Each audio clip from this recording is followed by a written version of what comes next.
సహజీవనానికి గృహహింస అది కూడా పెళ్లి వంటి బంధమే, వారికి ఈ చట్టం వర్తిస్తుంది. సుప్రీంకోర్టు మళ్ళీ 11వ పేజీలో సహజీవనం చేసే వాళ్ళు ఎవరైతే ఉంటారో వాళ్ళు భార్యాభర్తలకు ఏదైతే చట్టం వర్తిస్తుందో అదే చట్టం సహజీవనంలో ఉన్నటువంటి ఇద్దరు వ్యక్తులకు కూడా వర్తిస్తుంది అని చెప్పేసి ఇక్కడ చెప్తా ఉన్నారు. లివింగ్కు గృహహింస దంపతులుగా జీవించిన వారికి వర్తిస్తుంది సుప్రీంకోర్టు.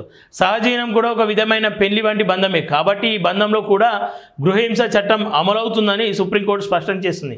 సహజీవనం చేస్తున్న మహిళలు తమ భాగస్వామిపై గృహహింస కేసు పెట్టొచ్చని కోర్టు తీర్పునిచ్చింది. దీంతో ఈ చట్టం సహజీవనాలకు కూడా వర్తిస్తున్నట్లయింది.